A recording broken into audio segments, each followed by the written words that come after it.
Dans le catch, les meilleures querelles sont construites sur la passion, la trahison et les enjeux personnels. Mais il y a aussi les querelles qui vous font vous arrêter et vous demander « Attendez, ils se battent pour cela ». La WWE a une longue tradition d'intrigues si ridicule qu'elle laisse les fans perplexes. Qu'il s'agisse d'une comédie involontaire ou d'une absurdité pure et simple, certaines de ces rivalités donnent l'impression d'avoir été créées 5 minutes avant le début du spectacle. Certaines ont été oubliées, d'autres sont devenues des classiques, mais dans tous les cas, les fans se sont demandé à quoi ils avaient bien pu penser. Chris Jericho vs Kane, la querelle du café renversé.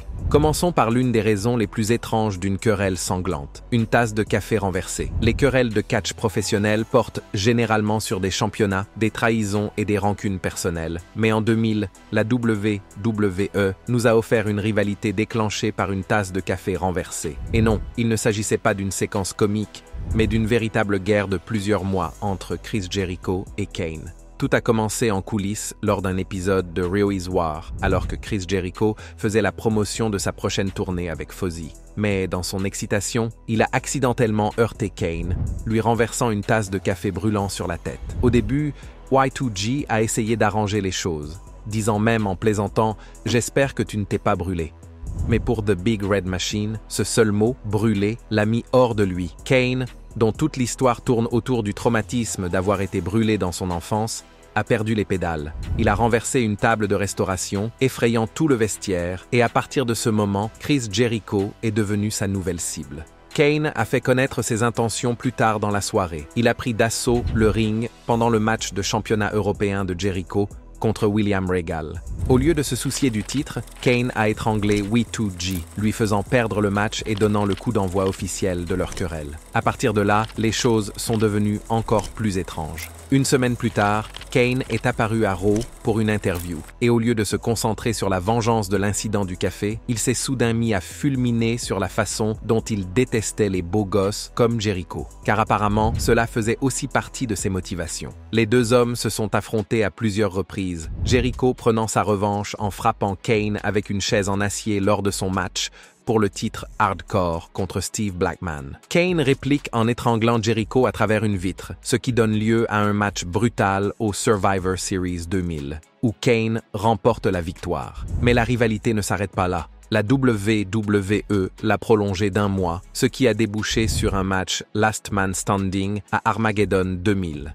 La stipulation était simple, maintenir son adversaire au sol pendant 10 minutes. Mais Kane, en bon monstre qu'il est, refuse de rester à terre. Jericho a donc dû faire preuve de créativité. Il a enterré Kane sous une pile de tonneaux, le gardant prisonnier suffisamment longtemps pour remporter le match. Et c'est ainsi que le conflit s'est terminé. Rétrospectivement, toute la gimmick de Kane tournait autour de son traumatisme et de sa colère. Mais la WWE n'a jamais vraiment exploré ces aspects. Au lieu de cela, nous nous sommes retrouvés dans une querelle à propos de café, de tables de restauration retournées et de Kane qui se plaignait de détester les gens séduisants. Pourtant, Kane et Chris Jericho ont fini par produire de très bons matchs, brutaux, au Survivor Series, à Rebellion et à Armageddon. Ils ont permis à Kane de devenir un véritable monstre et à Chris Jericho de montrer à quel point il était coriace. Edge vs Booker T. La querelle autour d'une publicité pour un shampoing japonais. Le début des années 2000 n'a pas été la période la plus créative de la WWE. Et avec la disparition de la WCW, la WWE s'est efforcée de combler le vide laissé derrière elle. Mais au lieu de créer une intrigue intéressante pour deux stars montantes comme Edge et Booker T, la WWE a décidé que le meilleur moyen de les faire figurer sur la carte de WrestleMania était une bataille autour d'une publicité pour un shampoing japonais. Oui, vous avez bien entendu. Avant WrestleMania 18, une société japonaise de shampoing recherchait une superstar de la WWE pour figurer dans sa prochaine publicité. Booker T, 5 fois champion de la WCW, était déterminé à décrocher le rôle. Il a étudié le japonais, préparé un script complet et a même demandé à Yoshihiro Tajiri de l'aider à parfaire sa prestation. Mais ses rêves ont été brisés lorsqu'il a été révélé que la société avait choisi Edge à la place. Pourquoi? Parce que, selon le dirigeant de la compagnie, Edge avait des cheveux comme un lion. C'était la seule raison. Lorsque l'annonce a été diffusée sur le Titantron, Booker T a piqué une crise sur le ring, furieux qu'on lui ait volé ses rêves de publicité pour le shampoing. C'est à partir de ce moment que cette rivalité ridicule est officiellement née. En l'absence de championnat ou d'autres trahisons personnelles, la WWE a essayé d'ajouter un peu de chaleur en demandant à Edge et Booker T de s'insulter en coulisses. Cela a donné lieu à un segment où les deux hommes se tenaient face à face, se traitant à plusieurs reprises de « stupides » comme des enfants qui se disputent dans une cour de récréation. À un moment donné, il y a même eu des rumeurs selon lesquelles cette querelle était censée déboucher sur un match cheveux contre cheveux, ce qui aurait au moins eu un certain sens, étant donné le thème. Mais au lieu de cela, la WWE s'en est tenue à l'histoire du shampoing et a organisé un match sans véritable enjeu. Lorsque WrestleMania 18 est enfin arrivé, Edge et Booker T n'ont eu que 6 minutes pour régler leurs différends. Les deux hommes ont fait de leur mieux avec le temps dont ils disposaient. Edge, qui sortait d'un match TLC légendaire à WrestleMania 17, était encore considéré comme un futur main eventer. Booker T, malgré son charisme hilarant, était manifestement capable de faire mieux qu'un simple match de rancune. Finalement, c'est Edge qui a remporté la victoire. Au cours de ce match, un fan a brandi une énorme pancarte sur laquelle on pouvait lire « Ils se battent pour du shampoing ». Cette pancarte résumait parfaitement l'inutilité de cette intrigue. Malgré ce faux pas, Edge et Booker T ont tous deux poursuivi leur carrière au Hall of Fame, remportant de nombreux championnats du monde et s'assurant ainsi une place de choix dans l'histoire de l'humanité. Mais même avec toute leur réussite, on ne peut pas effacer le fait que la WWE les a fait se battre pour du shampoing. Al Snow vs Big Boss Man, la querelle autour d'un chien mort. Revenons quelques années en arrière, à l'époque où l'ère de l'attitude de la WWE était pleine d'intrigues scandaleuses qui repoussaient les limites. Al Snow vs Big Boss Man en 1999 en est un excellent exemple. La rivalité entre les deux a commencé comme n'importe quelle autre querelle de milieu de tableau à cette époque. Mais la WWE a décidé d'ajouter un élément vraiment étrange, un chien, mais pas n'importe quel chien. Al Snow avait un chihuahua bien aimé nommé Pepper, qu'il promenait souvent à la télévision de la WWE. Mais Big Boss Man, dépeint comme un heel cruel et sadique, a vu l'occasion de torturer Snow d'une manière profondément personnelle. Il a kidnappé Pepper, prenant le chien en otage pour tourmenter Snow. La situation s'est aggravée lorsque Boss Man a invité Snow dans un hôtel, affirmant qu'il était prêt à lui rendre Pepper. Lorsque Snow est arrivé, Boss Man lui a offert un repas avant de lui faire une horrible révélation. Snow venait de manger son propre chien. Oui, la WWE a même organisé une intrigue dans laquelle un catcheur se faisait piéger et mangeait son propre animal de compagnie. Désireux de se venger, Snow a défié Boss Man dans un match pour le titre Hardcore à Unforgiven 1999. Mais ce n'était pas n'importe quel match, c'était le fameux Kennel from Hell. Une cage en acier entourait le ring, autour de laquelle se trouvait une structure Hell in a Cell, et, entre les deux cages,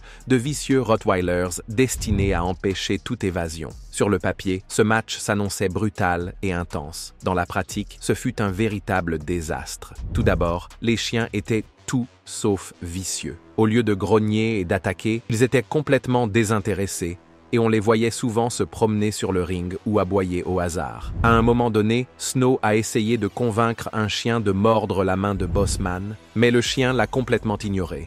L'action, à l'intérieur du ring, n'était guère meilleure. Le public était complètement silencieux, peu impressionné par la lenteur et le manque d'inspiration des bagarres. Même les commentateurs ne parviennent pas à prendre le match au sérieux, Jim Ross et Jerry Lawler se moquant carrément du match à certains moments. Finalement, au bout de 10 longues minutes, Snow s'est échappé de la cage pour remporter le match, mais personne ne s'en est vraiment soucié. Avec le recul, cette querelle aurait pu fonctionner si elle avait été gérée différemment.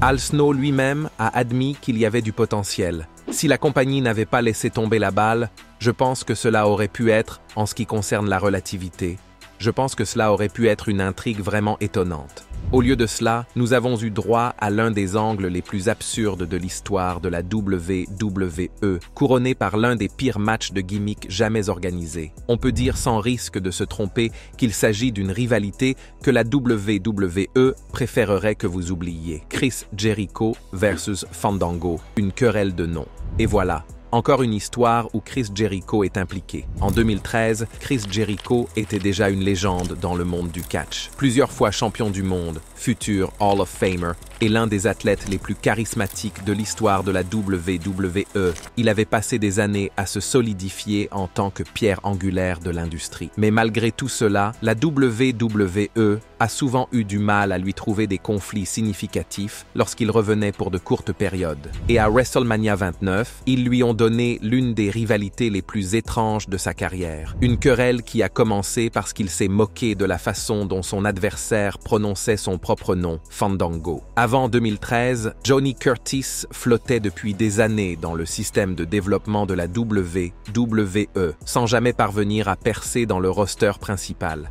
Il a remporté la saison 4 de NXT, mais sa première gimmick, une version maladroite et comique de lui-même, a complètement échoué. La WWE l'a alors reconverti en Fandango, un danseur de salon qui refusait de concourir si son nom n'était pas prononcé à la perfection. Pendant des semaines, les débuts de Fandango n'ont cessé d'être retardés, la WWE utilisant ce stratagème comme une blague interne. Chaque fois qu'il était censé lutter, il partait en claquant la porte parce que les annonceurs ou les adversaires prononçaient son nom de façon incorrecte. Bien que cela ait pu être légèrement amusant au début, la plaisanterie s'est rapidement essoufflée. Pourtant, la WWE était déterminée à poursuivre dans cette voie. Puis vint le 18 mars 2013, quelques semaines avant WrestleMania 29. Jericho donnait une interview en coulisses lorsque Fandango l'a interrompu. Le problème ? Jericho s'est moqué de son nom, l'étirant et le prononçant de manière incorrecte encore et encore. Et c'est tout. C'était la base de cette blague de mauvais goût. En réponse, Fandango a attaqué Jericho à SmackDown, lui coûtant un match contre Jack Swagger et le frappant avec sa technique de chute de jambe sur la corde raide. Et c'est ainsi que la WWE a réservé le match pour WrestleMania 29. S'il s'était agi d'un simple match à Raw, tout le monde s'en serait fichu. Mais il s'agissait de WrestleMania, et Jericho était utilisé pour mettre en valeur un danseur de salon, un personnage qui n'avait pas de réel potentiel à long terme. Pour ne rien arranger, Fandango n'était pas vraiment le favori des fans.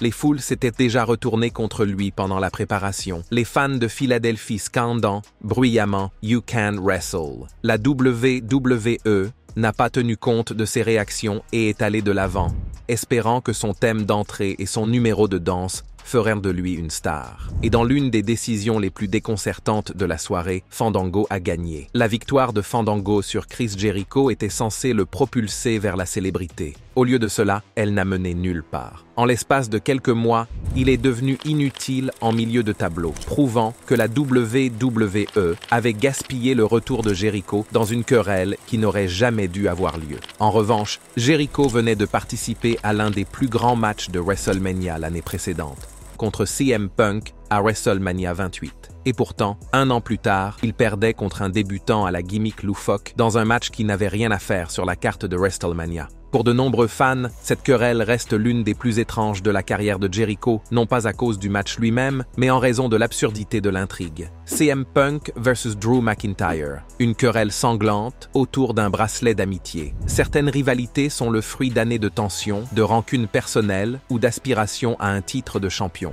D'autres, apparemment, tournent autour d'un bracelet d'amitié. À première vue, la querelle entre CM Punk et Drew McIntyre avait tout pour devenir un classique instantané. Leur histoire remonte au Royal Rumble de 2024, où McIntyre a blessé le triceps de Punk après un brutal Future Shock DDT, obligeant l'autoproclamé à meilleur du monde à manquer WrestleMania 40. Ce seul fait a suffi à alimenter une rivalité passionnée, mais la WWE a décidé de prendre les choses dans une direction différente. Lorsque Punk est revenu, il s'est donné pour mission de ruiner les chances de McIntyre de devenir champion du monde des poids lourds. Il a coûté le titre à Drew lors de Clash at the Castle, l'a attaqué lors de Money in the Bank et a tout fait pour que McIntyre soit privé de son moment de gloire. C'était personnel, ou du moins, cela aurait dû l'être. Puis, la WWE a décidé d'introduire le bracelet. Ce qui avait commencé comme une querelle de sang a été éclipsé par un bracelet d'amitié fabriqué par des fans que CM Punk portait sur lui et sur lequel figuraient les noms de sa femme, AJ Lee, et de son chien, Larry. Drew a volé le bracelet, le transformant en une sorte de trophée symbolique. Et soudain, ce Ce qui aurait dû être une bataille pour la vengeance a ressemblé davantage à une querelle de cours de récréation. L'absurdité a atteint son paroxysme à SummerSlam 2024, où le match entre Punk et McIntyre était uniquement centré sur le bracelet volé. Le bracelet a rebondi sur le ring pendant que l'action se déroulait. Seth Rollins, qui était l'arbitre invité, l'a ramassé et l'a mis en lieu sûr, ce qui n'a fait qu'accroître la colère de Punk. Punk était tellement obsédé par l'idée de le récupérer qu'il a ignoré le match lui-même, ce qui a entraîné des distractions, des chocs avec l'arbitre et des chutes évitées de justesse. À la fin, McIntyre a frappé Punk à terre, a frappé la Claymore et a volé le bracelet, célébrant avec son pied sur la poitrine de Punk. Le dernier chapitre de cette saga s'est déroulé à WWE Bad Blood, où Punk et McIntyre se sont affrontés à l'intérieur de Hell in a Cell. La WWE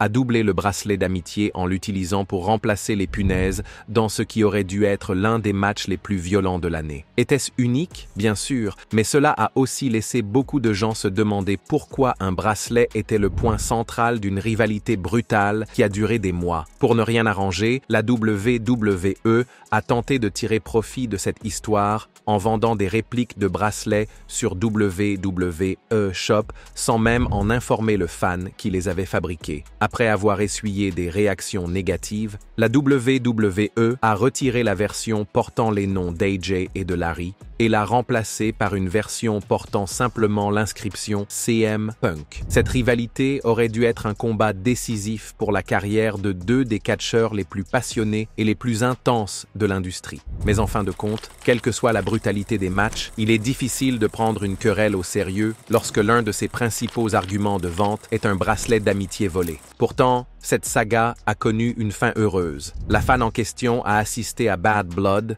où elle a rencontré Punk, et la soirée a été encore plus belle lorsqu'il lui a offert un bracelet qu'il avait lui-même fabriqué. Ted DiBiase Jr. versus Hunico, l'invitation à une fête qui a déclenché une querelle. Si vous pensiez qu'un bracelet d'amitié était une raison stupide pour une querelle, attendez d'entendre parler d'une rivalité qui s'est résumée à une invitation manquée. En 2012, Ted DiBiase Jr., le fils du légendaire Million Dollar Man Ted DiBiase, s'est retrouvé enfermé dans une querelle avec Hunico pour quelque chose qui est à peine qualifié de problème, une invitation manquante à une fête. En 2012, DiBiase Jr. avait du mal à trouver sa place à la WWE. Autrefois considéré comme une future star aux côtés de Cody Rhodes et Randy Orton dans Legacy, sa cote avait chuté et il cherchait un moyen de se rapprocher de l'univers de la WWE. Au lieu de jouer le rôle de riche snob comme son père, Ted Jr. voulait être un homme du peuple, offrant aux fans de la nourriture gratuite, des boissons et une chance de passer du temps avec une superstar de la WWE avant les spectacles.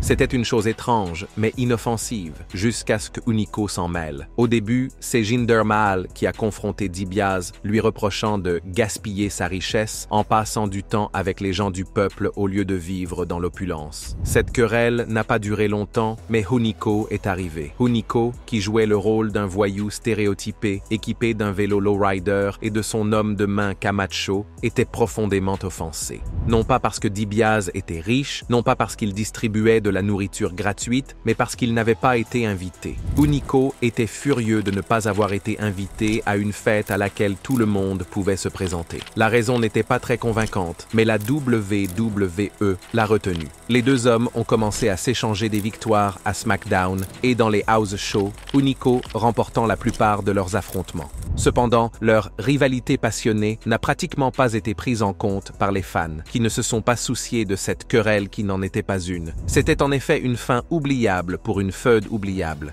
Leurs matchs ont culminé dans un flag match où DiBiase a remporté une rare victoire télévisée. Malheureusement, l'élan qu'il avait pris a été rapidement interrompu lorsqu'il a été victime d'une fracture du poignet et d'une déchirure du cartilage lors d'un house show. Une veste volée, Bret Hart versus Jean-Pierre Lafitte. Il n'est pas rare que de nombreux catcheurs se fassent voler leurs vêtements par des rivaux à un moment ou à un autre de leur carrière. Non pas parce que le voleur n'a pas été invité à une fête, mais pour d'autres raisons étranges. En voici un exemple. En 1995, Bret The Hitman, Hart s'est retrouvé pris dans une étrange querelle à propos de sa veste. Alors que la plupart des concurrents se battent pour la gloire, Carl Ouellet, dont le surnom est Jean-Pierre Lafitte, est plus intéressé par le vol de la veste de Bret Hart. L'histoire a commencé lorsque Lafitte, que la WWE a présenté comme un pirate impitoyable, parce que pourquoi pas, a volé la veste en cuir de Bret et s'est promené avec elle comme un trésor précieux. La justification? Selon Lafitte, le Hitman avait manqué de respect à ses ancêtres, car en kayfabe, Lafitte était censé descendre d'un pirate français du XVIIe siècle nommé Jean Lafitte. La WWE s'est appuyée sur cette absurdité, présentant Lafitte comme un voyou sans foi ni loi, volant non seulement la veste de Bret, mais aussi du matériel de bord de ring et même des effets personnels de fans dans les semaines précédant leur match. Bret, bien sûr, n'allait pas laisser un pirate lui manquer de respect, et la querelle s'est intensifiée jusqu'à un match à In Your House 3. Triple header. En dépit d'une configuration ridicule, les deux hommes ont livré un match très sous-estimé, mettant en valeur les surprenantes qualités athlétiques de Lafitte et la capacité de Bret à faire passer n'importe qui pour $1 million. L'action s'est déroulée à un rythme soutenu, Lafitte utilisant sa force brute et son agilité pour faire face à la maîtrise technique du Hitman. Mais aussi divertissant que soit Lafitte, il n'y a jamais eu de doute quant à l'issue du combat. Bret Hart l'a forcé à se soumettre au sharpshooter, récupérant ainsi sa veste et mettant fin à l'image du pirate. Peu après, Lafitte a disparu de la télévision de la WWE, tandis que Bret a repris le championnat de la WWE l'année suivante. Cette querelle a peut-être été construite sur l'une des prémices les plus stupides de l'histoire du catch, mais elle a fini par produire un joyau caché de match. Elle nous rappelle que parfois, même les intrigues les plus ridicules peuvent déboucher sur un match d'une qualité inattendue. Une bataille pour la garde des enfants, Eddie Guerrero vs Rey Mysterio. Le catch a toujours été une affaire de narration, mais la WWE pousse parfois les choses à un niveau de folie encore plus élevé. Par exemple, la fois où Eddie Guerrero et Rey Mysterio se sont disputés la garde du vrai fils de Rey,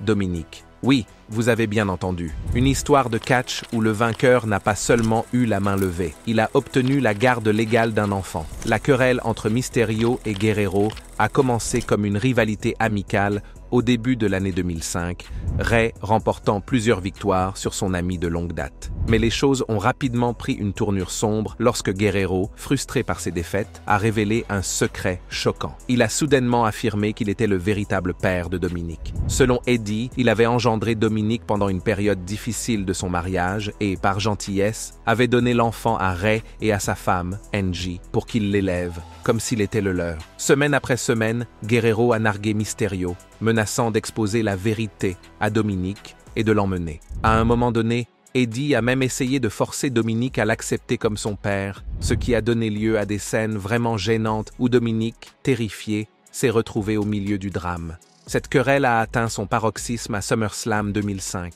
Un match à l'échelle avec les papiers de la garde de Dominic suspendus au-dessus du ring. Parce que, dans la logique de la WWE, une bataille judiciaire n'est tout simplement pas aussi dramatique que deux hommes essayant de grimper à une échelle et d'attraper une mallette avec l'avenir d'un enfant à l'intérieur. Le match lui-même a été une guerre émotionnelle. Eddie, en mode méchant, a brutalisé Mysterio, utilisant ses prouesses techniques et son agressivité impitoyable pour maintenir son adversaire au sol. Dominic était au bord du ring, contraint de regarder le chaos se dérouler. Le match a comporté quelques moments de folie, notamment lorsque Mysterio a lancé Eddie du haut de l'échelle dans un mouvement désespéré. Mais le plus grand rebondissement s'est produit lorsque Vicky Guerrero, la propre femme d'Eddie, s'est précipitée au bord du ring et a retenu Eddie, juste au moment où il était sur le point de s'emparer de la mallette. Cette distraction a permis à Mysterio de se rétablir, de grimper à l'échelle et de récupérer les papiers de garde, assurant ainsi la place de Dominic au sein de sa famille. Cette querelle reste l'une des plus célèbres de l'histoire de la WWE, mêlant drame personnel et action de haut vol. Bien qu'elle nous ait offert un match exceptionnel, avec le recul, l'idée d'utiliser un véritable enfant dans une intrigue de catch est plutôt discutable. Mais c'était l'époque de Ruthless Aggression, où la logique était facultative et où le drame était à l'ordre du jour. Quelle est la raison la plus folle de tous ces matchs? Faites-nous part de vos impressions dans la section des commentaires. Et avant de partir, n'oubliez pas d'aimer cette vidéo et de vous abonner à Ring Rivals pour ne pas manquer les prochaines.